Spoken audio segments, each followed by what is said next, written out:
galera! Bom dia, boa tarde, boa noite. Dando prosseguimento à nossa parte de bioquímica, fechando aí pra gente a parte de lipídio, então ainda em composto orgânico, fechando lipídio, vamos começar agora a nossa quarta e última parte. Show de bola? Então, faltou a gente falar de carotenoides. Quem são os carotenoides? São outro tipo de lipídio. Vimos os lipídios simples, divididos entre glicerídeos e cerídeos. Vimos os lipídios compostos, que os principais são os fosfolipídios. E vimos os esteroides, tá? Que o principal é o colesterol.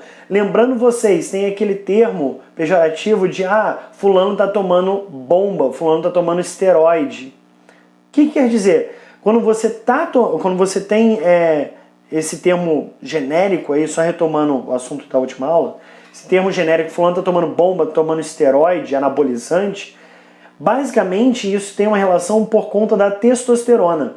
O principal hormônio estimulando a produção de massa corporal, de músculo, é a testosterona. Isso é um efeito secundário desse hormônio, tá? E a testosterona é formada a partir do colesterol. E o colesterol é um hormônio esteroide. Então, muitas das vezes, o pessoal fala, eu vou tomar um hormônio esteroide para estimular o meu ganho de massa. Então, esse termo esteroide ficou associado à bomba, a anabolizante. Por quê? Porque a testosterona estimula o anabolismo de proteína. Em outras palavras, a testosterona estimula a síntese de proteínas. E por ser formado a partir de colesterol e o colesterol ser um esteroide, ficou tudo isso no mesmo pacote. Esteroide é bomba, que é anabolizante, que é aquilo que a pessoa toma para ficar musculosa. Beleza? Só esclarecendo esses termos populares aí. Voltando aqui então, carotenoides. Nossos carotenoides são pigmentos lipídicos, tá? E esses pigmentos lipídicos vão ser comuns aos nossos vegetais, não são exclusivos de vegetais. Eu tenho, por exemplo, em algas também. Alguns fungos podem apresentar também, mas são bem característicos dos vegetais. E eles vão auxiliar no processo de fotossíntese. Nicolas, fungo faz fotossíntese? Não. Nos fungos vão ter funções diferentes, tá? Nas plantas, nos vegetais, nas algas, eles vão auxiliar na fotossíntese. Como assim? Eles são pigmentos fotossensíveis, sensíveis à luz. Eles são estimulados pela radiação luminosa. E como que eles auxiliam na fotossíntese? Se vocês lembrarem de ótica lá na física, aquela cor que você observa em determinada coisa, por exemplo, você olha para uma planta, para a folha dela. A folha é verde. A folha é verde porque ela absorve a cor verde ou a folha é verde porque ela reflete a cor verde? A folha é verde porque ela absorve a maior parte dos outros comprimentos de onda do visível e reflete principalmente o comprimento de onda da cor verde. Beleza? Então isso quer dizer que a clorofila, que é o principal pigmento relacionado à absorção de radiação luminosa, né? Ele vai refletir esse comprimento de onda do verde. Já os carotenoides, que vão variar na sua cor de amarelado, alaranjado, avermelhado, eles vão refletir outros comprimentos de onda e vão absorver o comprimento de onda do verde. Então é como se fosse o seguinte, se as plantas só tivessem clorofila para absorver radiação luminosa, elas teriam uma lacuna, um gap, uma brecha no comprimento de onda do verde. Elas seriam ineficientes na absorção de radiação luminosa no comprimento de onda do verde. Mas como elas têm os carotenoides, elas conseguem absorver em menor quantidade, mas conseguem absorver o comprimento de onda do verde. Beleza? Já falei para vocês aqui, vão variar a sua cor em amarelo, a laranja e vermelho, tá? Passando desde o amarelado até o avermelhado. Os mais comuns vão ser os alaranjados, que é o caso, por exemplo, da nossa cenoura, que ela tem na sua composição um famosíssimo carotenoide, que é o beta-caroteno. Provavelmente, alguma vez na vida, algum adulto virou para você e falou: não, é interessante que você coma cenoura porque ela faz bem para a vista. E realmente existe um certo fundamento nisso. Como assim? A cenoura, que é uma raiz axial de reserva, ela armazena junto ao amido que compõe essa raiz beta-caroteno, que é um carotenoide alaranjado. E esse caroteno, esses carotenoides, quando eles entram no nosso organismo, eles vão ser absorvidos lá no intestino e vão ser transformados, eles são precursores de uma vitamina essencial ao nosso organismo, que é a vitamina A, tá? Que é o retinol. Essa vitamina A, esse retinol, é essencial para manutenção e renovação da sua retina. Basicamente, a sua retina é formada por dois tipos de células, cones e bastonetes. Os cones estão associados à percepção de cor e os bastonetes estão associados à percepção de luz. Por exemplo, se você está num lugar escuro e você não enxerga, é porque os seus bastonetes não estão conseguindo captar luz o suficiente para criar a imagem na sua retina. Beleza? Então, esses beta-carotenos vão estar relacionados principalmente à manutenção e renovação de bastonetes da sua retina. Tá? Tanto é que uma pessoa que tem deficiência de retinol vai ter um problema que é chamado de cegueira noturna. Tá? Ou seja, vai ter dificuldade de enxergar à noite, onde a oferta de luz é mais reduzida. Beleza? Então tem um certo fundamento. Ah, Nicolas, se eu comer caroteno o suficiente, eu vou corrigir problemas de visão como miopia, hipermetropia, astigmatismo? Não. Aí são problemas físicos, tá? É relacionado ao tamanho e formato do seu olho e é relacionado à formação da imagem. Se a imagem é formada antes ou depois da sua retina, se é formada de maneira correta ou não, beleza? Não está relacionado com o bastonete em si e as células da retina. Beleza?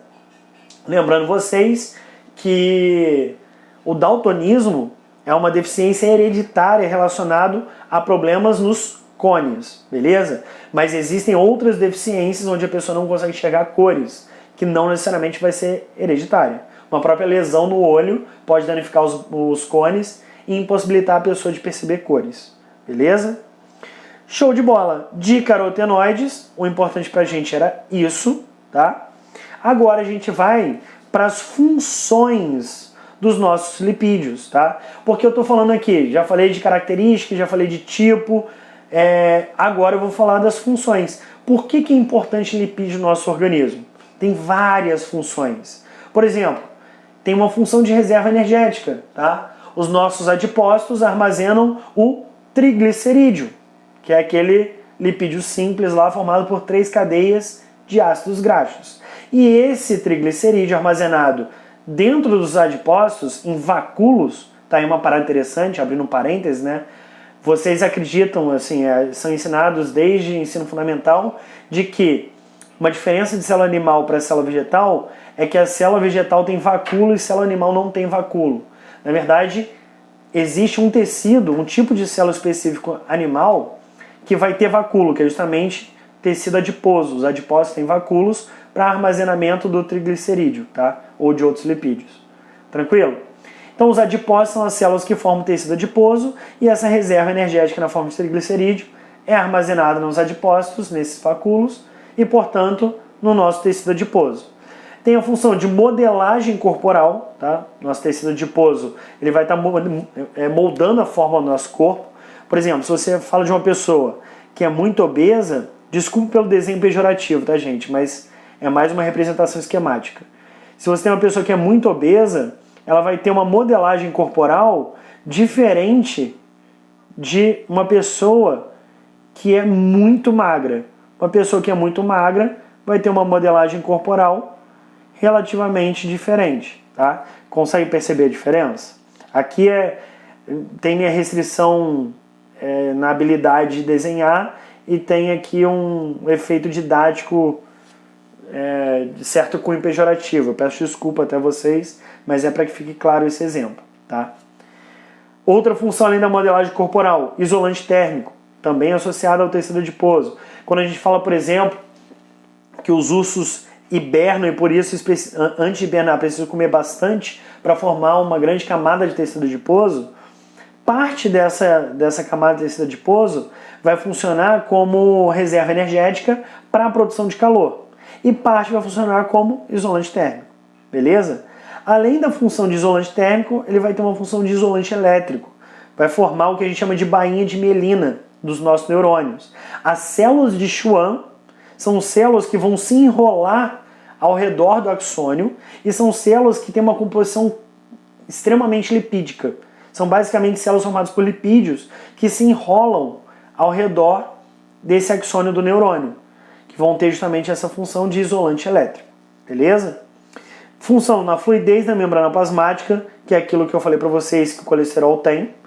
Função na produção de hormônios, que é aquilo que eu falei que também o colesterol desempenha essa função, tá? Não só hormônios sexuais, beleza? Função na produção de vitamina D, também a função aí do colesterol, produzindo o nosso calciferol, que é a vitamina D. Função de estrutura da membrana plasmática, ou seja, uma função estrutural na composição da membrana, os nossos fosfolipídios. Aqui eu fiz uma célula e aqui um zoom de como seria a disposição dos fosfolipídios na membrana. Lembrando que a membrana não é formada só por fosfolipídio, tá? É uma membrana glicolipoproteica, formada por carboidratos, lipídios e proteínas, beleza? Só que aqui foi só para dar ênfase nos fosfolipídios. Função de impermeabilidade e função de proteção contra impacto ou choque mecânico. De impermeabilidade são as ceras lá, nesse exemplo formando a cutícula de uma folha, tá? O lipídio que forma a cutícula é a cutina, como eu já falei. E a função de proteção contra impacto mecânico, tá? Contra choque mecânico, que é principalmente vista no nosso abdômen. Porque na cabeça a gente tem uma caixa craniana, a gente tem uma proteção óssea. No tórax a gente tem uma caixa torácica, tá? Uma proteção óssea. No abdômen, onde também tem órgãos vitais, por exemplo, na caixa craniana, encéfalo. Na caixa torácica, pulmões e coração. No abdômen a gente tem fígado, tem rins, tem intestino, tem estômago, tudo isso são órgãos vitais. Como é que eu protejo aquilo se eu não tenho uma proteção óssea? Eu tenho uma proteção gordurosa, digamos assim. Nosso tecido adiposo gera uma proteção contra impacto, contra choque mecânico. Beleza? Nicolas, então quanto maior meu tecido adiposo no abdômen, maior a proteção que eu vou ter contra choque mecânico? Então, não é diretamente proporcional, tá? Vão ter vários fatores que vão estar relacionados a isso.